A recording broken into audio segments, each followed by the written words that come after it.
Hi everyone. Welcome to another episode of Reclaiming Happiness with me, Sandeep Nutran. I have a very special guest today.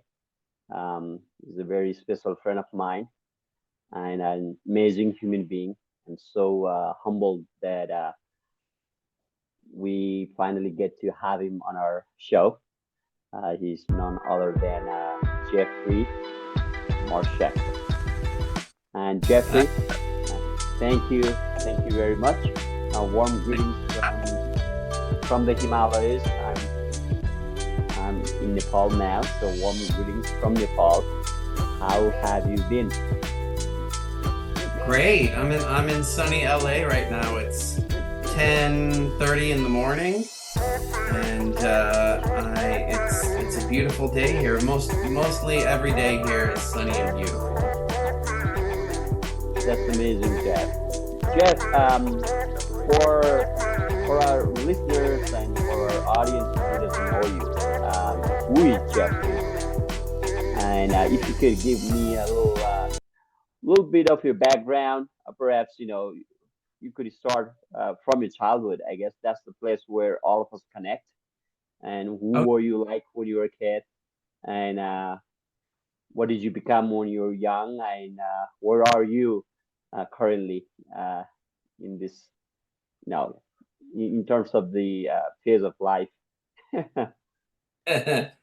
well, I grew up in Cleveland, Ohio, in the Midwest of America, and I'm the baby of three. I've got two older brothers, and I grew up Jewish, and I grew up in a part of the world where there weren't a lot of other Jewish people. Everybody was predominantly white and celebrated Christmas. And so I was, in that sense, a little bit of a minority being a young Jewish person. And I was a creative person. I was an actor and a singer and a dancer and a writer. And I wound up going to college to become a classical theater actor. I wanted to do all the greats, Shakespeare and Chekhov, and do film and television. And so I went to college in Boston, and then I moved to New York City. And in New York City, I wound up writing a show about my childhood and my upbringing. And in the show, I'm one person and I play all the characters in my family. And then, when I can't communicate with my family well, or there's a real big event in my family that's emotional or stressful, the lights would change and I would go into sort of an MTV music video and I would sing in popular styles about my family. And so this was sort of my calling card in New York. It's sort of what I did. It was what my life was centered around. And then once I left my 20s, I had a big career change where I no longer was that artist anymore. And I stumbled into wine. I was working in restaurants to sort of um, supplement my life as an artist. And these people would come in who were wine representatives. They would come in with their suitcase and their bottles of wine and all of their paperwork about the areas of the world that they were going to talk about. And I thought, that's a really interesting way for me to still sort of hold on to the presentational and the artistic side of what I used to do, but maybe find a more stable way to make money. So I sort of started. I went from working in, sort of fine dining in restaurants with really nice wine lists, and then I moved into wine retail, and I wound up managing boutique wine shops. And somewhere along the way, I met the love of my life and got married. And then he got a job on Broadway, which was a big job. And it did so well, they said, we're going to take this show and move it to London. and it meant that we were going to be apart, and we had just been freshly married. So we packed everything up, and I went along with him, joined the circus, and I moved to London, and we lived in London together for 2 years, and it was really magical.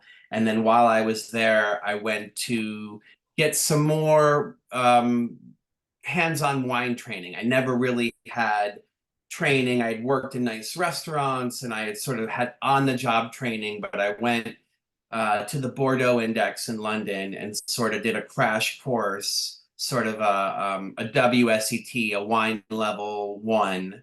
I did that and I went to school for cheese because I thought maybe when we came back to the States, I'd work in wine and cheese, or maybe I'd, work at a Whole Foods market and work with the wine and cheese there. And then we moved back to the States and started our family. And my husband's an actor, so we thought moving to LA is great for acting for him and wine for me. And we had a baby, and the baby came a few months earlier than we anticipated. And so, when you have a kid, and I'm sure you'll learn this, you plan all this stuff, and then the baby arrives and it all goes out the window because all the stuff you planned for and everything you read is kind of irrelevant because every baby is different. And so we lived in the hospital for a month because he had some complications, being a premature kid.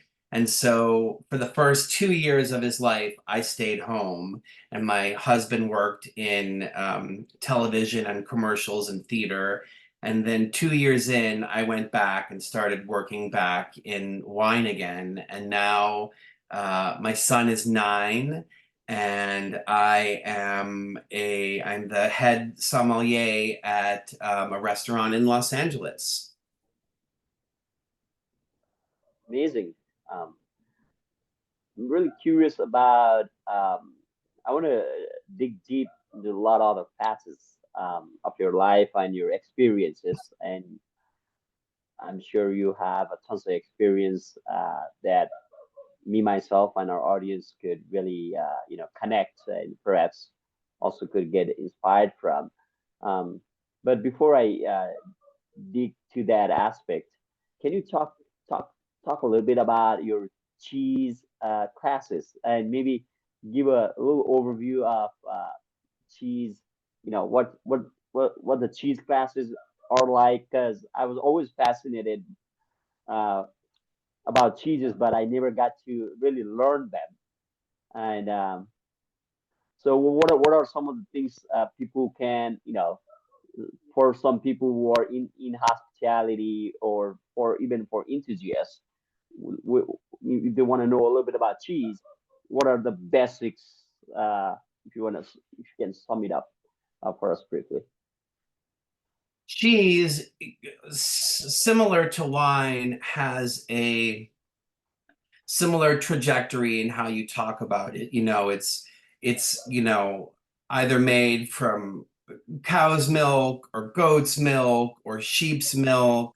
There's even some cheese that's completely vegan and made from another type of substance. Some cheeses have rinds that are edible that you can actually eat. Some cheeses you're not supposed to eat the rinds. And cheese, much like wine, is made all over the world. It's made in the British Isles, it's made in Ireland, it's made in New Hampshire and Vermont. And so, once you start to learn about cheese, it's a very similar thing in terms of how it's made, whether or not the rind is edible, where the origin of the cheese is from. And so, it's a really fun thing because much like wine, it becomes something that you can pair with food and or with drink. And fromagers, which are the sommelier equivalent of cheese. It's people who go to school to learn about cheese, and then they work in a charcuterie shop or a portion of your supermarket that deals with cheese. And these are the people, when you go to the counter and you are looking for something, they're able to talk about the varieties of goat cheese that they have, or the varieties of cheddar that they have. And so it's a really amazing thing because the gourmand world, whether it's wine or cheese or food, everything has a story behind it. And that becomes the fun way to sell something is the story behind the label on the bottle or the story behind the place where the cheese is made. And that's what people like. Obviously, they want to hear about the taste and those components, but the real way to reel someone's interest in is when you learn the knowledge about the product and you're able to sort of give them a sound bite, a story behind what you're selling. Yes, Jeff. For the audience who doesn't know me, I'm from Nepal, and I got this opportunity to travel to United States when I was really young, and I also got into wine. And the one thing that was really attracted me was how you know thing even soft, how do I say, a product such as, I've seen it just as an alcoholic beverage, right? We didn't play a big role in my part of the world, but it could connect people, and it would have great stories, and people could make a living out of it, and it could be a really, really rewarding journey. So just like wine, you know, my part of the world, we are also not really, I guess, still pretty new to, if I could say, luxury items, I'll say, or maybe indulge in, items such as cheese. And cheese has been a curiosity for me, even though I got a real basics of it, but I have completely forgotten by now. And so it's really interesting to see, how people um, can see meanings and different cultures around the world. Um, how life is about, and how things are. So as in, I wanted to point out this because this could also be really insightful for people, and to see like what American like you uh, you know do and think about life, and what are things you value, and we see similarities and also differences, right? um, Yeah. so Jeff, now that you have so much experience from being a really creative, artistic person from when you are young, then moving your career, traveling to different places in this globe, um, how you perceive, I don't want to say how you perceive life, because it's going to be a really big question. But I want to say, maybe, what's what do you think your opinion was when you're young, versus how do you find out when you get older? What are the things that surprises you? What are the things that intrigues you, having this many experiences? Am I being too vague, I guess? Is it? No, I think, Because when you're, as you get I'm sorry to interrupt you. As you get older, with so many experiences, um, what materialize in a bigger general sense, not just for you, but as you see the world, what materialized and what you thought as a young person, it still holds true, versus what are things you are really disappointed or really wanted to see, really wanted the world to be like. Um, yes.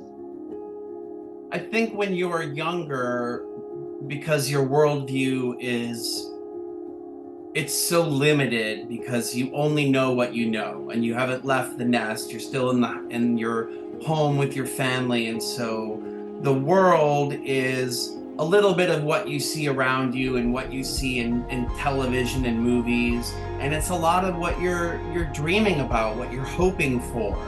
And it isn't necessarily a response to the reality of what real life is because you haven't had those experiences. So the world is your oyster, and the world is full of endless possibilities when you're young. Once you leave the nest and you sort of go out into the world to try to make your life actualize and happen, you learn fast that the world is a little bit more of a cruel place than maybe you anticipated, and that you can work really hard for something and want something, and sometimes that isn't enough to make the the goals in life that you want happen. And that, sometimes your skill set, the things that you've honed as a young person, that the innate talents you have, they translate in so many other ways. And when you get older, you start to learn that the things that you do and you do well might apply in other areas and other facets of life for you to sort of expand what your career is going to be, what you're going to be able to do in the world. But it's hard to do that when you're young because you sort of decide, I'm going to be a doctor, or I'm going to be a singer, I'm going to be a mechanic, whatever it is. And then as you start to get older, you realize maybe I'm not going to do that. But those things that I brought to the table to do that translate into a several other jobs. And as long as I continue to work on those things, I'll always be able to have a job. In the service industry isn't going anywhere. The restaurants may open and close because it's a competitive industry.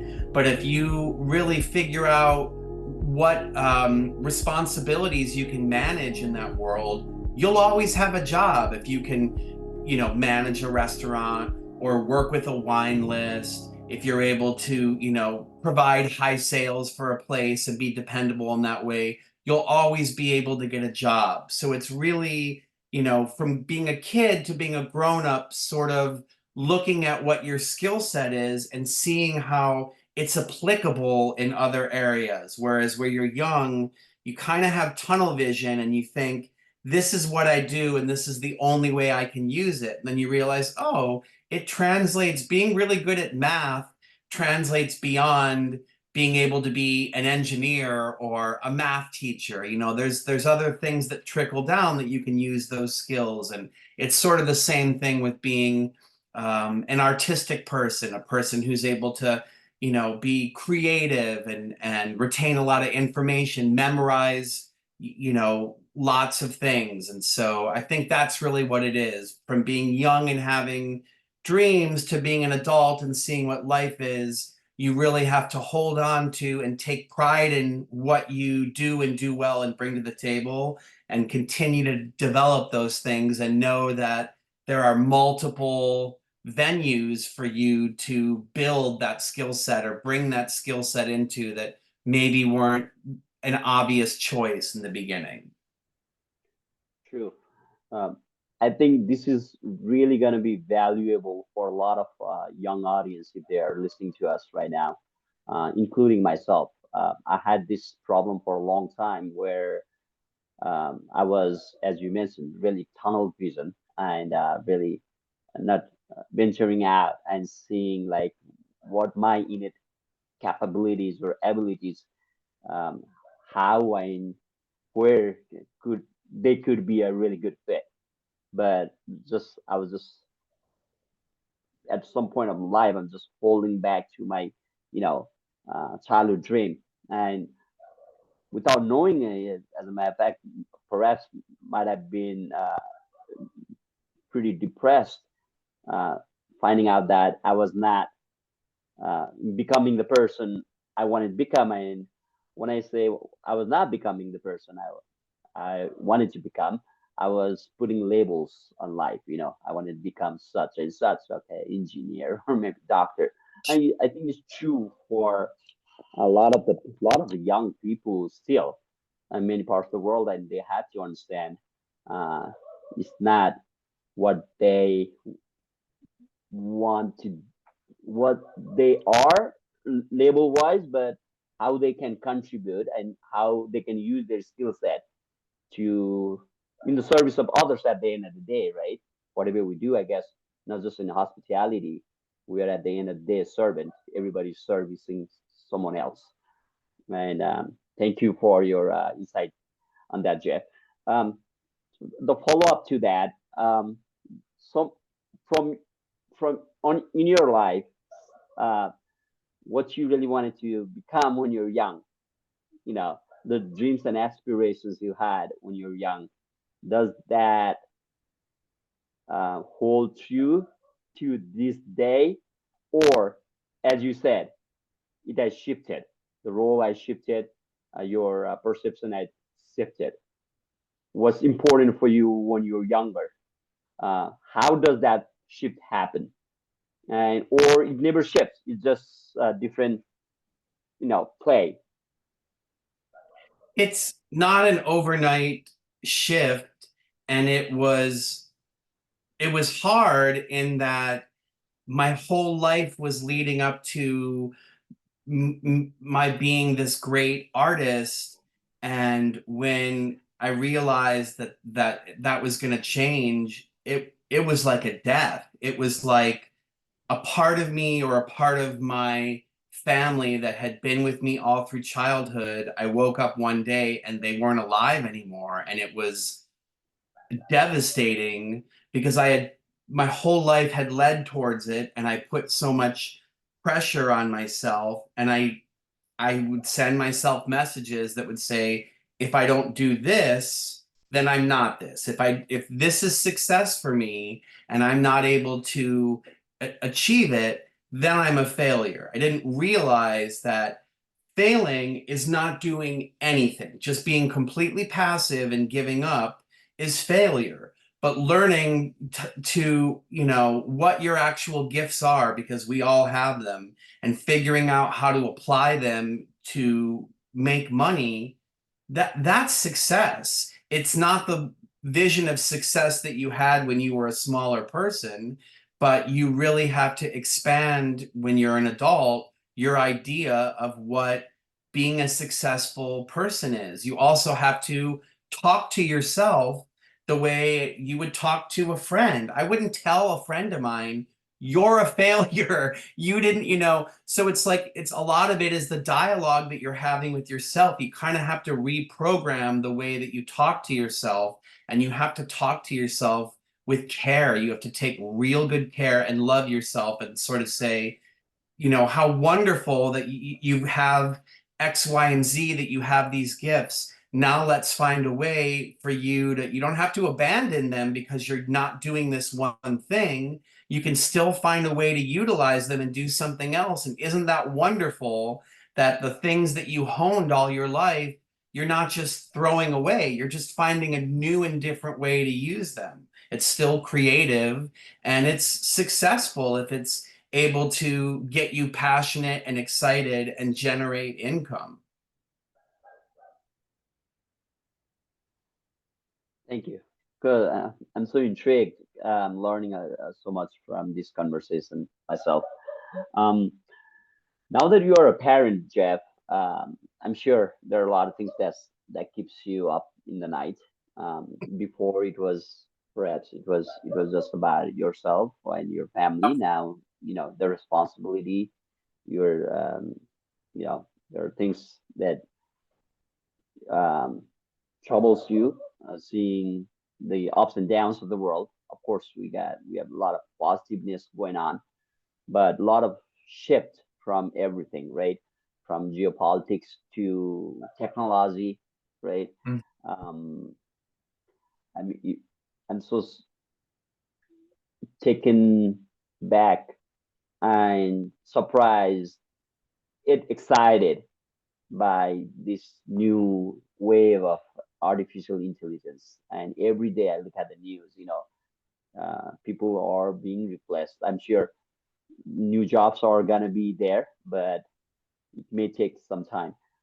There's technology and there's politics, there's race, religion, and everything else. So I did get a chance to meet a person of Nepal like last month. and we got this like few minutes one-to-one conversation. And truly, I asked him, "What keeps you up night, Preston?" Like I want to see, like, what troubles him. I'm gonna ask you the same question as citizen of the world. What troubles you, and what keeps you up at night? I think when you have a kid, first of all, before I had a kid, the world revolved around me. This was me, and that was the world. And my cares were, I had family, and I had obviously there's always things going on, but everything was me, me, me. My worries, my concerns, my abilities or inability to create the success for myself that I wanted to as a person in the world.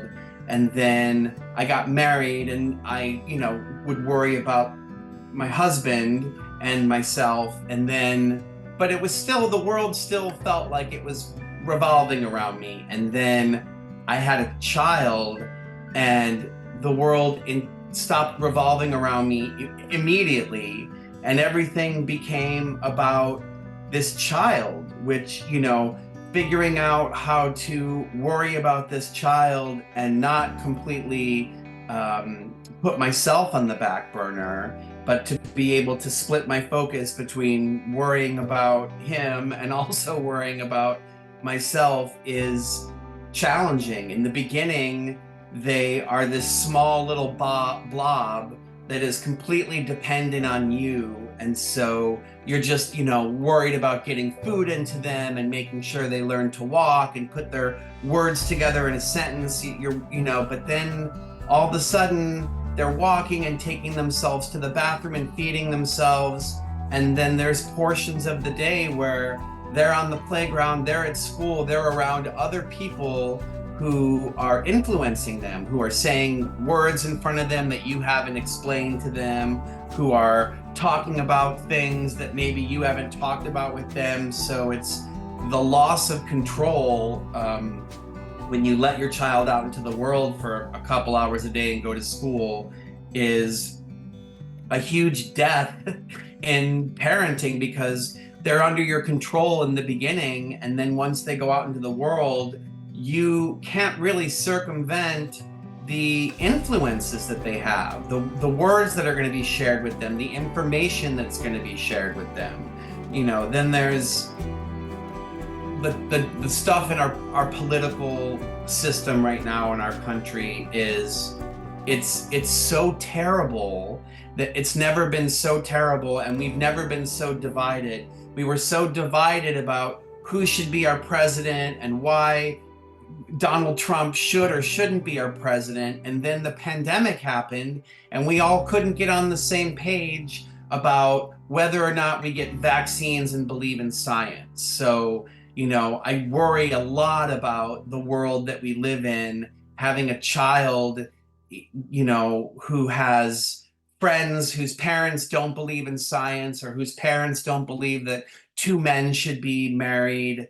There's a lot of strong opinions politically and scientifically in our world that are keeping us on other sides of the fence. And what I learned during the pandemic is some people were not changed at all by this horrible chapter in our, they still went about me, me, me, and not looking around at everyone else who's suffering or people that need to be lifted up.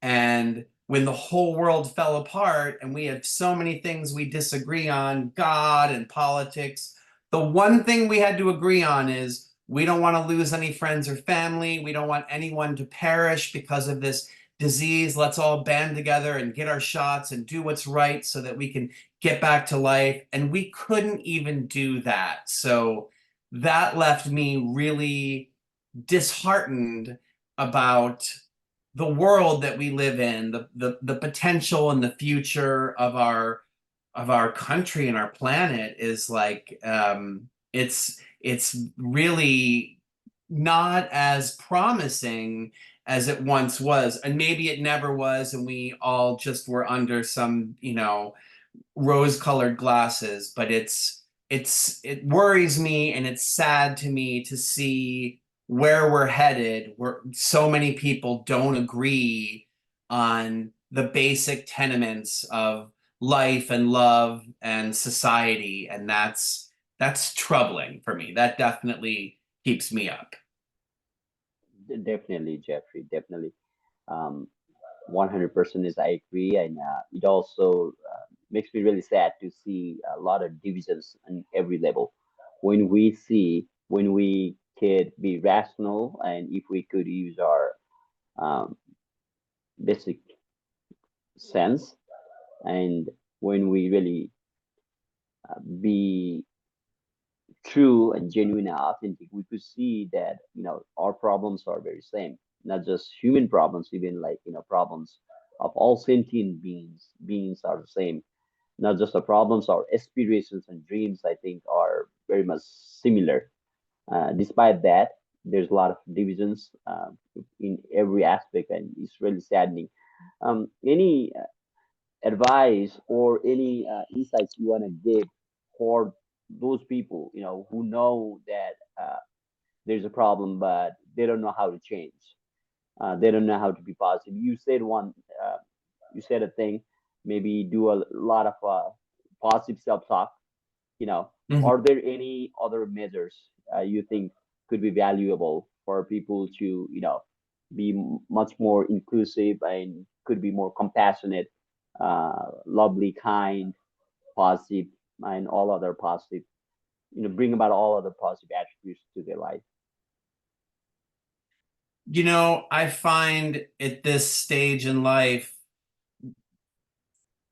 living in a big city and post COVID pandemic, that when people come up, whether it's in line, to pay for something at the store or on public transportation or sitting next to somebody in a theater, the instincts now seem to be to not take in other people, to protect yourself, to not engage. And so I try to encourage myself to just engage if someone's trying to make a connection with you, and it's not in a dangerous place. They're not on the street, trying to get money from you or whatever it is. If you're in a public place and someone's trying to engage you in what is potentially a non-threatening way, you just push through and engage back. You make that connection and you try to find other like people in your life, whether it's in your workplace or at an event that you attend, that seem like they have similar points of view. The more that we band together with other people who see the world the way we want to see, then we find the people who don't necessarily agree with us, but maybe there's other things we agree on, and we find a way to forge that path because we've all become so divided in the way that we see the world that we're only sort of sticking with like-minded people. If I see the world this way, then we'll talk. And if we don't agree on this, then we're not going to engage. And it's really about trying to engage with everyone, to not be put off by some of the viewpoints that someone has. They might be open to a conversation and they might not, and you don't have to push it, but some people might be open to a conversation and they might be flexible about changing the way they look at things. I encounter people all the time who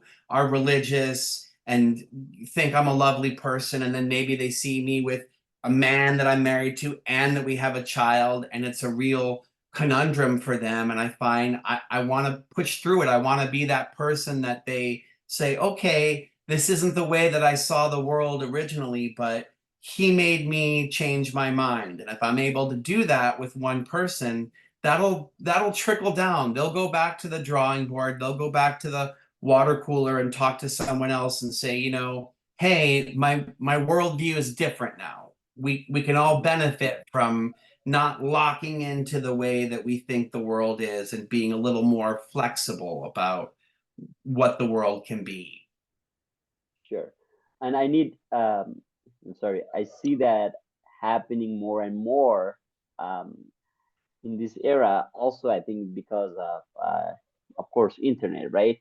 people are so much close and they have these views about certain people or certain aspect of the society.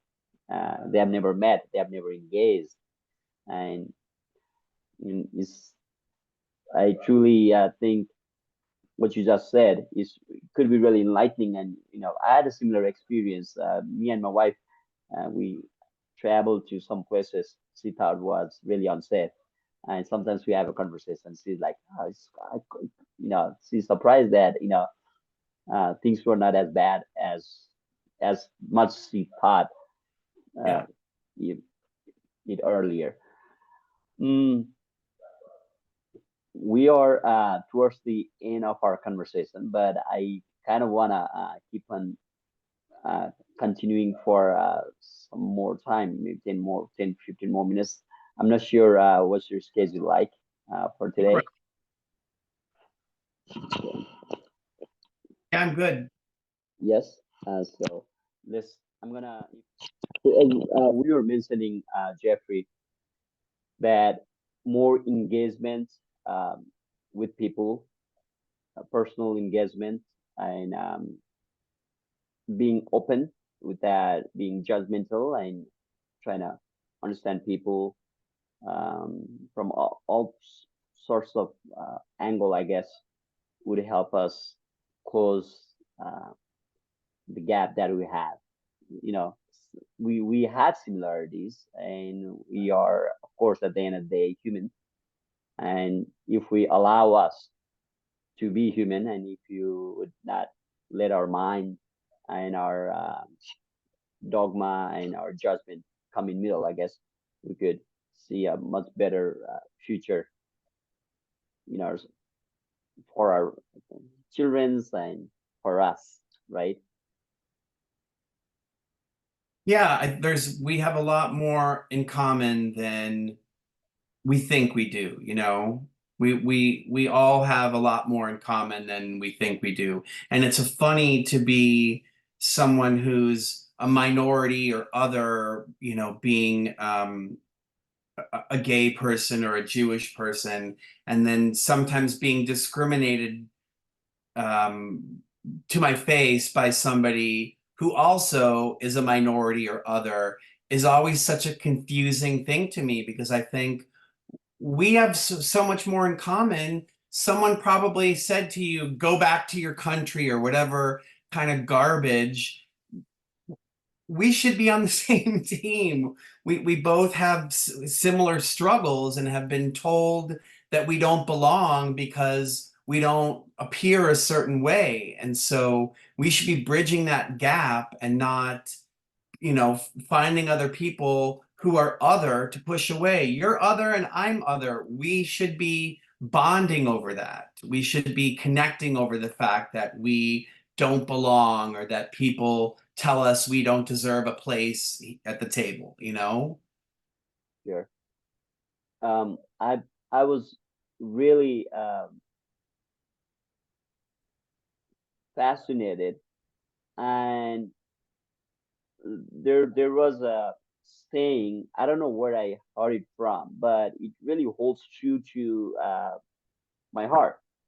And that saying, if I had to paraphrase it, it's about justice. And it says, I'd rather let 99 criminals get away, but never have one innocent person uh, be indicted of a crime that he or she has committed. You know, I think when we look, when I look at society and when I have to deal situations, I know that has become a guiding light, and I even don't know who I said it and where it comes from, but definitely I have read it somewhere. But similarly, you know, as a minority, um, as a person, we go through different stages of life, right? A kid can be a minority, a really able man or a woman is a minority or is in a much disabled position, sort of to speak, when he or she becomes an elderly person because someone else has to care for it, right? So a society, who cannot, or people who cannot um, respect differences and appreciate the similarities, kind of, I think there's something wrong about it, right?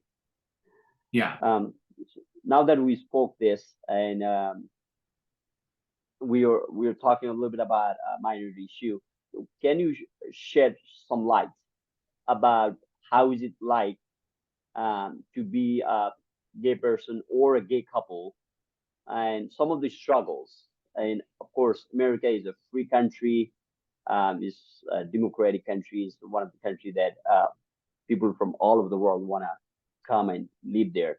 I'm sure situations are way better than other parts of the world, but despite that, what are the struggles you go through um, in a daily or yearly basis, um, just because you chose to, you know, be a gay, you are a gay person, not chose, but just because you are who you are. Yeah. Um, when you're different or other, and you're in public, this happens a lot when I'm in public with my husband and my son. And when my son was a baby and the three of us were doing grocery shopping or waiting in line at Disneyland to get on a ride, people really took an interest in finding out how we got Augie. Did we adopt him? Did we use a surrogate? Did we buy the baby? Did someone have the baby? They would ask us, did you mix your sperm together? These are complete strangers who are ringing your food up at a grocery store or standing in line in front of you at Disney World. But the conflict was, if I don't give the information, they're asking because they're curious, they want to know, and they're trying to bridge a gap. But there was a conflict in drawing a boundary, being in public. At a certain point, the baby is no longer a baby. They start walking and talking. They have ears, and they can hear that someone who's bringing your food in is asking you, how much did you pay someone to have your baby? So it was a real conflict of interest in informing people so that they understood better when they went out into the world and saw another family, and also feeling like you're drawing a boundary because it's personal information. And if I asked a woman how she had her baby, if I was standing in line, or if she ever had an abortion, or if she ever miscarried a baby, she'd knock my teeth out of my mouth. And rightly so, because it feels like you're crossing a boundary when you don't know someone. And oftentimes people would say, please tell me if I'm being intrusive. They would be polite, and then they would ask a very intrusive question. So that was one conflict. Another conflict is, being out with just my husband and wanting to be affectionate somewhere publicly, or wanting to travel and have a romantic getaway, but having to look into the fact that maybe some places we want to travel aren't going to be safe for us. I really don't want to go to Africa and get murdered or, Jamaica. There's certain places where it's sort of understood that maybe this isn't the best place for you. Maybe there's, an area in Mexico, or maybe there's other parts of Europe, but there's certain places that, we've been sort of given a heads up. It won't be a safe place for you to travel and be affectionate together. And it's something that we have to think about when we book travel, because we want to be affectionate. It's also, now my son is in the third grade and he's old enough now that people know he has two dads, and that he doesn't have a mom. And there might be some parents who don't want to set up a play date because they aren't comfortable with the fact that his parents are two men. So that's it's a new thing to have to deal with, because it affects his life now. That we go to things, we're very involved in his life, and some people may not want to, expose their kid to the way that we run our family. And so, that's I don't really have control over that, Hmm. but which is also really frustrating because some people are just going to treat you the way that they treat you, and the way you behave can't really affect that. And that's, a challenging thing when you're dealing with people who have a small point of view, a small world view, and their view is babies should have a dad and a mom, children should have, parents who aren't same sex, or that they're very religious and believe that, a kid whose parents are two men is going to go to hell. So it's a real challenging chapter of life in sort of seeing where we can make a difference and offer information and bridge that gap, and where we unfortunately have to be hands off and say to our kid, I'm so sorry, this is something that's out of our realm of control.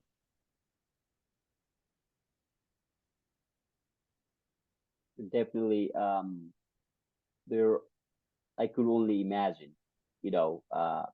just because um, now it's not just about you. Now it has shifted towards your kid, Yeah. and it's things are beyond your control. And I would say I wish there would be support system placed by, you know, authorities, government, society, community members to address this kind of challenges. But I think there are less support than what should be needed.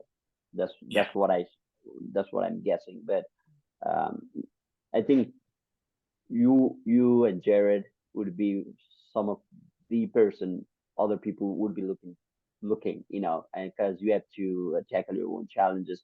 I want to get more insights into this in our perhaps in our next episode, but I'm really grateful and thankful for touching base on some of this, extremely personal subject. I'm This always Thank you, Jeffrey. This said, um, I wanna go to a little light-hearted topics to wrap it up now. Um, what's next for Jeffrey in terms of professional wise or dream wise, in terms of traveling perhaps, or became an artistic, you are an artistic person, really creative, kind-hearted, amazing human being who has done a lot of things. Now you are a certified sommelier, being a hair sommelier at a prestigious restaurant in Los Angeles. So, what's next for you? Where are you? You know, where's your vision for I coming mean, years? the couple big dreams are, we want to open a business together, Jared and I. We want to open a wine shop with some charcuterie and cheese. We really want to open our own business. We want to have one more child. And, I'd like to take the third level sommelier test. And I'd love to create more material now that I'm married and have a kid. I'd like to go back to getting up on stage and telling my stories as the characters in my family. But now I have two more characters to play, my husband and my son. And so now that things are a little more stable in our lives, I want to figure out how I can carve out time and find a stage to get up and start trying out new material. That's amazing. I wish you all the best. May everything you have planned for and everything you have wished, may they come true. Um, Thank you. this said, this said Jeffrey, my audience could be curious because I'm talking to a sommelier based in Los Angeles. What's your favorite wine? My favorites are probably Austrian reds, I have a special place in my heart for. Um, and and then I love things that are off the beaten path, things from like Uruguay and Republic of Georgia, Morocco, places that you know aren't prototypical wine spots. I love finding those sort of off the beaten path grapes or off the beaten path wines that you can find at everyday drinking price, something 25 and under. If you have to perhaps name a wine that's affordable and accessible for people, so that if someone is interested and they could find in a local store, they could go get them. Can you give us one or two name of wines that you are you know is the value, and or maybe you're excited about? Yeah, For some names, perhaps for people. I love BB Casamata is a producer out of Tuscany, and they do some great affordable Vermentinos that are under 25 bucks that I just love. Um, I also love there's a winemaker out here called Brock Cellars, and Brock Cellars does carbonic maceration reds, reds with a little bit of fizz to it that are delicious. And the one he's making right now is in stores, and it's called the Love Red, and it's a Carignan Zinfandel blend, and it's delicious. Red with a chill. I love reds that you can chill. That's amazing. Thank you so much. Um, any thoughts? There could be some Nepali audience, and they might wanna know perspective of an American about Nepal. What Jared knows about Nepal. Sorry, what Jeffrey knows about Nepal. Um, I know um, I have a lot of great friends who came from Nepal and moved to New York to take advantage of the opportunities there, and they are some of the warmest, most loving people I know. They all seem to love soccer. It all seems to be a connecting force. Um, and that the people of Nepal are deeply connected to their families, that they really cherish their relationships with their parents and their families. And that holds true of everybody that I've met from Nepal, that their bond with their parents is unshakable and so unbelievably deep. Thank you. I'm not being biased to people from other country. I love. I think the world is a global place, and we have a deep gratitude for audiences of all countries of the world. But since I'm from Nepal, as a little token of love and as a emblem of friendship between two friends who happen to be from United States and Nepal, I had asked this question. So thank you, Jeffrey. Anything that I missed, I definitely really like to catch up with you on our next episode in future. But anything that I missed today that you wanna uh, say, or 2 cents of advices, anything to our audience. I think if anyone in your audience is considering coming to America and giving it a go, my advice would be to get on that plane and come here. There's so many opportunities, and at the end of the day, I think we all have a chance at doing something if you put in the work. You might not be from America, but the people who are from America might not have put in the work that you have, and so at the end of the day, it's really about the person who's really driven to show up and do the job, and to not be intimidated to come here just because you're not American. It doesn't matter. The work, it's doing the work matters. Thank you, Jeffrey. And thank you once again. I really, really loved this episode was fast overdue. I really wanted Jeffrey to be one of our first guests, and I had spoken with him, but we it's just time and so much in middle. We got the COVID. We started this little podcast like 3, 4 years ago before COVID. I think that was 2018, but finally I got to talk to Jeffrey. So once again, thank you once again, and our love and best wishes to your family, to Jared, to our young champ. We wish all of you well, and to everyone who is listening to us, thank you so much for your patience, and let us know what you thought about this conversation, our conversation in the comment section. Thank you, Jeffrey. All the best to you, my friend.